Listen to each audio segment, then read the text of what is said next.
ಪ್ರತಿಯೊಬ್ರು ತಮ್ಮ ಆರೋಗ್ಯ ತಾವು ಉಳಿಸ್ಕೋಬೇಕು ಅಂದ್ರೆ ಸಿರಿಧಾನ್ಯಗಳನ್ನ ಹಾಕೊಳ್ಳಿ. ಹಿಂಗೆ ಒಂದ್ ಸ್ವಲ್ಪ ಐಟಮ್ ಹಾಕೊಳ್ಳಿ, ಒಂದು 50 ರಿಂದ 60 kg ಹಾಕೋ ಲೆಕ್ಕಾಚಾರ. ಕೊರ್ಲೆ ಅಂತ ಅಂದ್ರೆ ನಮ್ಮ ಕಾದರ್ ಡಾಕ್ಟ್ರು ಹೇಳೋ ಅಂತ ವಿಚಾರದಲ್ಲಿ ಕೊರ್ಲೆಗೆ ತುಂಬಾ ಬೇಡಿಕೆ. 220 ರೂಪಾಯಿನೂ ಕೆಜಿ ಮಾರ್ತಾ ಇದಾರೆ. ಹೌದು, ಕೊರ್ಲೆ ಅಕ್ಕಿನ.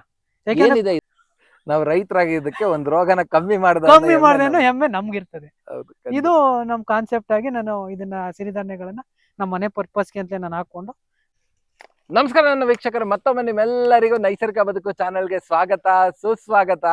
ಪ್ರಪ್ರಥಮ ಬಾರಿಗೆ ನಮ್ಮ ಚಾನೆಲ್ ನಲ್ಲಿ ಇದೆ ಫಸ್ಟ್ ಟೈಮ್ ನಾನು ಕಿರುಧಾನ್ಯಗಳನ್ನ ಪರಿಚಯ ಮಾಡಿಸ್ತಾ ಇರೋದು ನಮ್ಮ ವೀಕ್ಷಕರಿಗೆ. ಬನ್ನಿ, ಏನದು ಕಿರುಧಾನ್ಯಗಳು, ಯಾವ ತರ ಇದೆ. ನಾನು ಈಗ ಪಿರಿಯಾಪಟ್ಟಣಕ್ಕೆ ಬಂದಿದ್ದೀನಿ. ನಿಮ್ಮೆಲ್ಲರಿಗೂ ಗೊತ್ತಿದೆ, ನಮ್ಮ ಅಚ್ಚುಮೆಚ್ಚಿನ ಕಾಳಪ್ಪನವರು ಒಂದಷ್ಟು ಕಿರುಧಾನ್ಯಗಳನ್ನ ಬೆಳಿತಾ ಇದ್ದಾರೆ. ಅದ್ರ ಪರಿಚಯ ನಿಮ್ಗೆಲ್ಲರಿಗೂ ಕೊಡೋಣ ಅಂತ. ನನ್ನ ಹೆಸರು ಕಾಳಪ್ಪ ಅಂತ, ಇಟ್ನೇಬಲ್ ಗ್ರಾಮ, ಪಿರಿಯಾಪಟ್ಟಣ ತಾಲೂಕು, ಮೈಸೂರು ಡಿಸ್ಟಿಕ್ಕು. ನಾನೊಂದಿಷ್ಟು ಇಲ್ಲಿ ಈ ಹಿಂದಿನ ಪೂರ್ವಜರು ಏನು ಹೇಳ್ತಿದ್ರು ಅಂತ ಇದಕ್ಕೆ ಕಿರುಧಾನ್ಯಗಳು ಅಂತ ಇದರ ಹೆಸರು. ಈಗ ಕಿರುಧಾನ್ಯಗಳು ಅಂತ ಅಂದ್ರೆ ಇದು ಹುಲ್ಲು ಬೀಜಗಳಿದೆಲ್ಲವ, ಇವೆಲ್ಲ ಹುಲ್ಲು ಬೀಜಗಳು. ಇದನ್ನ ಹಕ್ಕಿ ಪಕ್ಷಿಗಳು ತಿನ್ಲಿಕ್ಕೆ ಅಂತ ಹಾಕೋತಿದ್ರು ಅಂದ್ರೆ ಅವತ್ತು ಹಾಕ್ತಿದ್ರು ಆವಾಗ. ಮತ್ತೆ ಹಕ್ಕಿ ಪಕ್ಷಿಗಳ ರೀತಿ ನಾವು ಆರೋಗ್ಯವಾಗಿರ್ಬೇಕು ಅಂತ ನಮ್ಮ ಪೂರ್ವಜರು ಇದನ್ನ ತಿನ್ಕೊಂಡ್ ಬತ್ತಿ ಅವ್ರ ಆರೋಗ್ಯನ ವೃದ್ಧಿಸ್ಕೊತಾ ಇದ್ರು. ಇವಾಗ ಏನಾಗಿದೆ ಅಂತಂದ್ರೆ ಇದು ಕಾಲಕ್ರಮೇಣ ಇದು ಮುಚ್ಚೋಯ್ತು. ಯಾಕಂದ್ರೆ ಹೈಬ್ರಿಡ್ ಯಾವಾಗ ಬಂತು, ಮತ್ತೆ ಆಧುನಿಕ ಯುಗ ಬಂದದೆ ಅಂತ ಅನ್ಬಿಟ್ಟು, ಕಲಿಯುಗ ಬಂದದೆ ಅಂತ ಅಂದ್ಬಿಟ್ಟು ಇವೆಲ್ಲನೂ ಹುಲ್ ಬೀಜಗಳು ಇವ್ಯಾರು ತಿಂದರು ಅಂತ ಎಲ್ಲ ಬಿಟ್ಬಿಟ್ರು. ಎಲ್ಲ ಬಿಟ್ಟಾಗ ರೋಗಗಳು ಜಾಸ್ತಿ ಆಯ್ತು. ರೋಗಗಳು ಜಾಸ್ತಿ ಆದಾಗ ಡಾಕ್ಟರ್ಗಳು ಹೇಳಕ್ಕಾದ್ರು ಕಿರುಧಾನ್ಯಗಳು ತಿನ್ನಿ ಅಂತ ಹೇಳಿದಾಗ ಇದೇನಾಯ್ತು ಅಂತಂದ್ರೆ ಇದಕ್ಕೆ ಹೆಸರು ಏನ್ ಬಂತು ಅಂದ್ರೆ ಈಗ ಸಿರಿವಂತರು ತಿನ್ನುವಂತದ್ದು. ಇದು ಸಿರಿವಂತರು ತಿನ್ನುವಂತ ಅಕ್ಕಿಗಳಾಗಿರೋ ಕಾರಣದಿಂದ ಇದು ಸಿರಿಧಾನ್ಯಗಳಾಗವೆ. ಯಾಕೆಂದ್ರೆ ಇದು ಬಡವರು ತಿನ್ನೋ ಅಕ್ಕಿ ಅಲ್ಲ, ಇದು ಯಾಕೆಂದ್ರೆ ರೈತರು ತಿನ್ನೋ ಅಕ್ಕಿ ಅಲ್ಲ ಇದು. ಯಾಕೆಂದ್ರೆ ಕೆಜಿ ಅಕ್ಕಿ ಈಗ 150 ರೂಪಾಯಿ ಕೆಜಿ ಅಕ್ಕಿ ಆಗಿದೆ ಇದು ಸಿರಿಧಾನ್ಯಗಳದ್ದು. ನೀವ್ ಈ ಕೊರ್ಲೆ ತಗೋತೀನಿ ಅಂದ್ರೆ 220 ರೂಪಾಯಿ ಕೊರ್ಲೆ ಅಕ್ಕಿ. ಮತ್ತೆ ಬರ್ಗ್ ತಗೋತೀನಿ ಅಂದ್ರೆ 90 ರೂಪಾಯಿ. ಸಾಮೆ ತಗೋತೀನಿ 120 ರೂಪಾಯಿ. ಊದ್ಲು ತಗೋತೀನಿ 120 ರೂಪಾಯಿ. ನವಣೆ 120 ರೂಪಾಯಿ. ಅದನ್ನ ಮಧ್ಯಮ ವರ್ಗದವರಾಗ್ಲಿ ಬಡವರಾಗ್ಲಿ ತಗೊಂಡ್ ತಿನ್ನಕಾಯ್ತದ? ಖಂಡಿತ ಇಲ್ಲ, ಖಂಡಿತ ಆಗಲ್ಲ. ಅದಕ್ಕೇನಾಯ್ತು ಅಂದ್ರೆ ಇದು ಸಿರಿಧಾನ್ಯ ಆಯ್ತು. ಕಿರುಧಾನ್ಯಗಳು ಹೋಗಿ ಸಿರಿಧಾನ್ಯಗಳಾಗಿ ಸಿರಿವಂತರು ತಿನ್ನೋ ಮಟ್ಟಕ್ಕೆ ಬಂದದೆ. ಏನಕ್ಕೆ ಈ ತರ ಆಯ್ತು ಸರ್? ಏನಕ್ಕೆ ಆಯ್ತು ಅಂತ ಅಂದ್ರೆ ಇವತ್ತು ಕೆಮಿಕಲ್ ತಿಂದಿ ಜನರಿಗೆಲ್ಲ ರೋಗಗಳು ಬಂದಾಗ ಅದನ್ನ ಕಂಟ್ರೋಲ್ ಮಾಡ್ಬೇಕು ಅಂದ್ರೆ ಎಲ್ಲಿಂದ ಎಲ್ಲಿ ಗಂಟೆ ಹೋಗಿ ನೋಡ್ರಿ, ಅಕ್ಕಿ ತಿನ್ಬೇಡಿ, ಮೈದಾ ತಿನ್ಬೇಡಿ, ಗೋಧಿ ತಿನ್ಬೇಡಿ, ಸಿರಿಧಾನ್ಯಗಳು ತಿನ್ನಿ ಅಂತ ಹೇಳ್ತಾರೆ ಡಾಕ್ಟರ್ಗಳು. ಇದು ಹಾಸ್ಪಿಟ್ಲಿಗೆ ಎಲ್ಲರೂ ಹೋದಾಗ. ಹೌದು, ಅದಕ್ಕೆ ಸಿರಿಧಾನ್ಯಗಳು ಹಾಕಿದೀವಿ. ಸಿರಿಧಾನ್ಯಗಳಲ್ಲಿ ಈಗ ನಾನೊಂದು 6 ಸಿರಿಧಾನ್ಯಗಳು, 9 ಬರ್ತದೆ ಸಿರಿಧಾನ್ಯ ಅಂದ್ರೆ. 9ರಲ್ಲಿ ಇವಾಗ ಇಲ್ಲಿ ಸಿರಿಧಾನ್ಯಗಳಲ್ಲಿ ಇದು ಹುಲ್ ಬೀಜ ಇದು. ಅದ್ರಲ್ಲಿ ಈಗ ನಾನು ಮೊದಲನೇದು ಸಾಮೆ ಹಾಕಿದೀನಿ. ಇದು ಸಾಮೆ, ಅದು ಲಾಸ್ಟ್ ಬೆಡ್. ಇದು ಅಷ್ಟೇ 4 ಅಡಿ ಅಗಲ, 100 ಅಡಿ ಉದ್ದ. 4 ಅಡಿ ಅಗಲ, 100 ಅಡಿ ಉದ್ದ. ಅದು ನಮ್ಮ ಮನೆ ಪರ್ಪಸ್ಗೆ ಅಂತ ಒಂದ್ 10 kg ಆದ್ರೆ ನನ್ನ ಆರೋಗ್ಯ ಉಳಿಸ್ಕೋಬಹುದಲ್ಲ ಅನ್ನೋ ವಿಚಾರದಲ್ಲಿ, ಮತ್ತೆ ಯಾರು ಕೇಳಿದ್ರೆ ಅವ್ರು ಒಂದು 1/4 kg ಅಷ್ಟು ಕೊಡೋಣ, ಅವರು ಹಾಕೊಳ್ಳಿ ಅನ್ನೋ ವಿಚಾರದಲ್ಲಿ ನಾನು ಅದನ್ನ ಪಾತಿ ಮಾಡಿ ಚಿಕ್ಕದಾಗಿ ಮಾಡಿದೀನಿ. ಎಲ್ಲಾನು ಚಿಕ್ಕದಾಗಿ ಮಾಡಿ ಅದನ್ನ ಮಾಡಿದೀನಿ. ಅದು ಎರಡನೇದು ಬರ್ಗು ಅಂತ. ಇದು ಬರ್ಗು. ಇವೆಲ್ಲ ನಾವು ಏನೂ ಕೊಡ್ಬೇಕಾದ ಅವಶ್ಯಕತೆ ಇಲ್ಲ. ಎರ್ಚ್ಬಿಟ್ಟು ನೀರು ಮಳೆ ಹನಿ ಬಿಟ್ಬಿಟ್ರೆ ಬಿದ್ದೋಯ್ತು. ಅದ್ರೊಟ್ಟಿಗೆ ಮಾಮೂಲಿ 65ರಿಂದ 70-75 ದಿನಕ್ಕೆ ಬಂದ್ಬಿಡ್ತದೆ. ಇನ್ನ ಇಷ್ಟು ಉದ್ದ ಬಂದದೆ ಇದು ಊದಲು ಅಂತ. ಇದು ಹೆಚ್ಚು ಕಮ್ಮಿ ಕನಿಷ್ಠ ಇಲ್ಲ ಅಂದ್ರೆ ಒಂದು 25 kg ಆಗಿ ಆಯ್ತದೆ. ಖಂಡಿತ ಆಗುತ್ತೆ. ಚೆನ್ನಾಗ್ ಬಂದಿದೆ. ಇನ್ನು ಇದು ಕೊರ್ಲೆ ಅಂತ ಅಂದ್ರೆ ನಮ್ಮ ಕಾದರ್ ಡಾಕ್ಟ್ರು ಹೇಳೋ ಅಂತ ವಿಚಾರದಲ್ಲಿ ಕೊರ್ಲೆಗೆ ತುಂಬಾ ಬೇಡಿಕೆ. 220 ರೂಪಾಯಿನೂ ಕೆಜಿ ಮಾರ್ತಾ ಇದಾರೆ ಕೊರ್ಲೆ ಅಕ್ಕಿನ. ಸರ್ ಅದ್ರಲ್ಲಿ ನಾರಿನಂಶ ಜಾಸ್ತಿ ಇದೆ, ಮತ್ತೆ ನಾರಿನಂಶ ಜಾಸ್ತಿ ಇದ್ದು, ಮತ್ತೆ ಅದಕ್ಕೆ ಪ್ರೋಟೀನ್ ವಿಟಮಿನ್ ಎಲ್ಲ ತುಂಬಾ ಹೆಲ್ದಿ ಆದಂತ ಅಕ್ಕಿ ಅದು. ಈ ಸಿರಿಧಾನ್ಯಗಳಲ್ಲಿ ಎಲ್ಲ ರಾಜ ಅಂದ್ರೆ ಅವನೇ, ಕೊರ್ಲೆ. ತುಂಬಾ ಬೇಡಿಕೆ. ಅದರ ಬಗ್ಗೆ ಒಂದು ಪುಸ್ತಕನೂ ಸುಧಾ ನಮ್ಮ ಸಹಜ ಸಮೃದ್ಧದ ನಮ್ಮ ಕೃಷ್ಣ ಪ್ರಸಾದ್ ಅವ್ರು ಬರೆದಿದ್ದಾರೆ. ಅದ್ರದ್ದು ಪುಸ್ತಕನೂ ಸಿಗುತ್ತೆ. ಅದರ ಅಕ್ಕಿಗಳ ಸಿರಿಧಾನ್ಯಗಳಲ್ಲಿ ಏನೇನು ಅಡಿಗೆ ಮಾಡ್ಬೋದು, ಅದರಿಂದ ಏನೇನು ಉಪಯೋಗ ಇದೆ, ಇವೆಲ್ಲದ್ರ ಬಗ್ಗೆನೂ ಬರೆದಿದ್ದಾರೆ. ತುಂಬಾ ಚೆನ್ನಾಗಿದೆ ಇದು. ಯಾಕೆಂದ್ರೆ ಸಿರಿಧಾನ್ಯ ಇಲ್ಲ, ಇವತ್ತು ಸಿರಿಧಾನ್ಯ ಇಲ್ಲ ಅಂತಿದ್ರೆ ಇಷ್ಟೊಟ್ಟಿಗೆ ಎಷ್ಟೋ ಜನ ರೋಗ ಬಂದು ಸತ್ತಿರೋರು.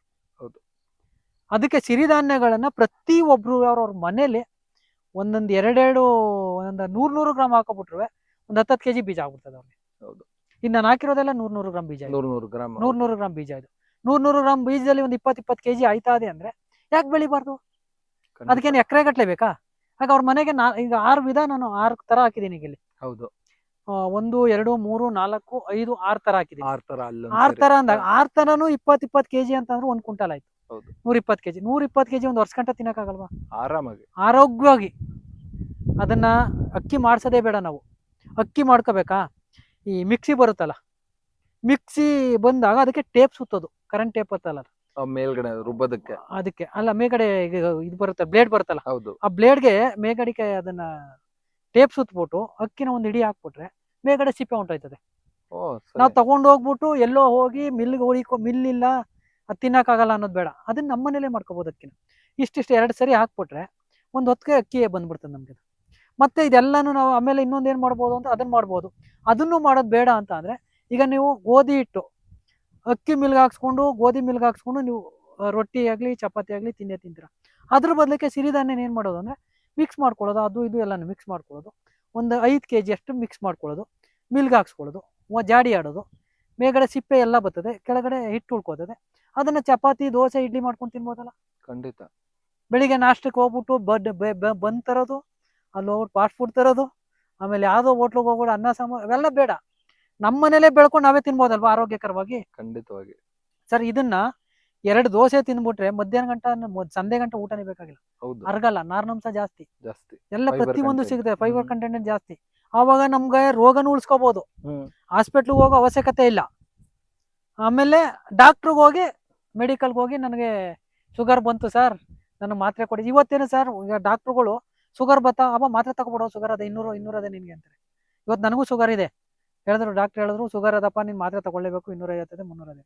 ಸರ್, ಇವತ್ತು ಗಂಟನೂ ನಾನು ನನ್ನ ಆಹಾರದಲ್ಲೇ ನಾನು ಕಂಟ್ರೋಲ್ ಮಾಡ್ಕೊಬೋದಾ ಇದ್ದೀನಿ. ಇವತ್ತು ಶುಗರ್ ಇಲ್ಲ. ಹೌದು. ಒಂದು ಮಾತ್ರೆನೂ ಸುಧಾ ನಾನು ತಗೊಂಡಿಲ್ಲ. ಹಂಗಲ್ಲ. ಇವತ್ತು ನಾನು ಬೆಳಿಗ್ಗೆ ಸಂಧೆ ತನಕ ಕೆಲಸ ಮಾಡ್ತಾನೆ ಇರ್ತೀನಿ. ಯಾವುದೇ ಒಂದು ಸುಸ್ತಾಗ್ಲಿ, ಒಂದು ಆಯಾಸ ಆಗೋದಾಗ್ಲಿ, ಒಂದು ಬೆನ್ನು ನೋವು ಬರೋದಾಗ್ಲಿ ಯಾವ್ದು ಸುಸ್ತ ಆಗಿಲ್ಲ. ಚೆನ್ನಾಗಿ ನೀಟಾಗಿ ಕೆಲಸ ಮಾಡ್ತಾ ಇದೀವಿ. ಈಗಲೂ ಹೋಗಿ ಡಾಕ್ಟರ್ ಚೆಕ್ ಮಾಡಿದ್ರೆ 250 ನೀನು ಮಾತ್ರೆ ತಗೋಬೇಕು ಅಂತಾರೆ. ಅವ್ರು ಹೇಳ್ತಾರೆ ಅಂತ ನಮ್ಮ ಒಂದ್ಸರಿ ಮಾತ್ರೆ ಕನ್ವೆಂಟ್ ಆಯ್ತು ಅಂದ್ರೆ ಮತ್ತೆ ತಗೋತಾನೆ ಇರಬೇಕು. ನಮ್ಮ ಆರೋಗ್ಯನೂ ಕುಗ್ಗಿಸ್ತಾ ಇರ್ತದೆ, ನಮ್ಮ ದೇಹನೂ ಕುಗ್ಗೋಯ್ತಾ ಇರ್ತದೆ. ಆವಾಗ ನಾವು ಕೆಲಸನೂ ಮಾಡೋಕ್ಕಾಗಲ್ಲ. ಒಂದು ಅವ್ರು MBBS ಮಾಡಿದ್ಕೆ ಒಂದು ರೋಗಿನ ಹುಟ್ಟಾಕ್ತೆ ಅನ್ನೋ ಒಂದು ಹೆಮ್ಮೆ ಅವ್ರಿಗಿರ್ತದೆ. ನಾವು ರೈತರಾಗಿದ್ದಕ್ಕೆ ಒಂದು ರೋಗನ ಕಮ್ಮಿ ಮಾಡಿದ ಹೆಮ್ಮೆ ನಮ್ಗಿರ್ತದೆ. ಇದು ನಮ್ ಕಾನ್ಸೆಪ್ಟ್ ಆಗಿ ನಾನು ಇದನ್ನ ಸಿರಿಧಾನ್ಯಗಳನ್ನ ನಮ್ಮ ಮನೆ ಪರ್ಪಸ್ಗೆ ಅಂತ ನಾನು ಹಾಕೊಂಡು ನಾವು ಸಿರಿಧಾನ್ಯ ತಿನ್ನಕ್ಕೆ ಅಂತ ಮಾಡಿದೀವಿ. ಸಿರಿಧಾನ್ಯದಲ್ಲಿ 9 ತರ ಬರ್ತದೆ, ಇವು 6 ತರ ಬರ್ತದೆ, ಒಂದು ಜೋಳ ಬರ್ತದೆ, ರಾಗಿ ಬರ್ತದೆ. ಅಲ್ಲೇ ಆಗೋಯ್ತಲ್ಲ 9 ತರ ಧಾನ್ಯಗಳಿಗೆ ಸಿರಿಧಾನ್ಯ ಅಂತ ಹೇಳ್ತೀವಿ. ಕಿರುಧಾನ್ಯಗಳಿಗೆ ಸಿರಿಧಾನ್ಯ ಆಗೋದು. ಪ್ರತಿಯೊಬ್ರು ತಮ್ಮ ಆರೋಗ್ಯ ತಾವು ಉಳಿಸ್ಕೋಬೇಕು ಅಂದ್ರೆ ಸಿರಿಧಾನ್ಯಗಳನ್ನ ಹಾಕೊಳ್ಳಿ. ಹಿಂಗೆ ಒಂದ್ ಸ್ವಲ್ಪ ಐಟಮ್ ಹಾಕೊಳ್ಳಿ, ಒಂದು 50 ರಿಂದ 60 kg ಹಾಕೋ ಲೆಕ್ಕಾಚಾರ ಹಾಕೊಳ್ಳಿ. ಏನು ಅಲ್ಲಿಂದ ಇಲ್ಲಿಗೆ ನಾನು ಲೆಕ್ಕ ಹಾಕ್ತೀನಿ ಅಂತ ಅಂದ್ರೆ ಒಂದು 120 ಅಡಿ ಅಗಲ, 100 ಅಡಿ ಉದ್ದ ಅಷ್ಟೇ, 1 ಕ್ವಿಂಟಲ್ ಸಿರಿಧಾನ್ಯಗಳು ಬಂತು. ಆರಾಮಾಗಿ ಒಂದು ವರ್ಷ ಪೂರ್ತಿ ತಿನ್ಕೊಂಡು ಮನೆ ಜನ ಎಲ್ಲ ತಿನ್ಕೊಂಡು ಆರೋಗ್ಯವಾಗಿ ಎತ್ಕೊಂಡು ಹಾಸ್ಪಿಟ್ಲಿಗಾಗ್ಲಿ ₹1 ದುಡ್ಡು ಖರ್ಚಿಲ್ದಂಗೆ ಆರಾಮಾಗಿರ್ಬೋದು ಅಂತ ಹೇಳ್ತಾ ಧನ್ಯವಾದ ಹೇಳ್ತೀನಿ ಎಲ್ಲರೂ. ಸೂಪರ್ ಸರ್, ಚಿಂದಂತ ಮಾತುಗಳು ಹೇಳಿದ್ರಲ್ಲ ವೀಕ್ಷಕರೇ. ಹೆಂಗೆ ಈ ಕಿರುಧಾನ್ಯಗಳು ಹೆಂಗೆ ಸಿರಿಧಾನ್ಯಗಳಾಯ್ತು ಅಂತ ಕತೆ ಇವ್ರು ಹೇಳ್ದಂಗೆ, ನೀವು ಸುಮ್ಮನೆ ಮೆಡಿಸಿನ್ಗೆ ₹100 120, ಈಗ ಒಂದೊಂದು ಮೆಡಿಸಿನ್ ಒನ್ ಟೈಮ್ ತಗೊಳೋದು ₹30 ₹40 ಇರುತ್ತೆ. ಒಂದ್ ದಿನಕ್ಕೆ 3 ಮಾತ್ರೆ ತಗೊಬೇಕಂದ್ರೆ ಎಷ್ಟಾಯ್ತು ಹೇಳಿ? ₹90 ಆಯ್ತು. ಅದೇ ದುಡ್ಡನ್ನ ಮುಂದಕ್ಕೆ ನಮಗೆ ರೋಗ ಬರ್ದೇ ಇರ್ಲಿ ಅಂತ ಈ ತರ ಒಂದಷ್ಟು ಸಿರಿಧಾನ್ಯಗಳನ್ನ ತಿನ್ನೋಣ ಅಂತ ಹೇಳ್ತಾ ಈ ವಿಡಿಯೋ ಮುಗಿಸ್ತಾ ಇದ್ದೀನಿ.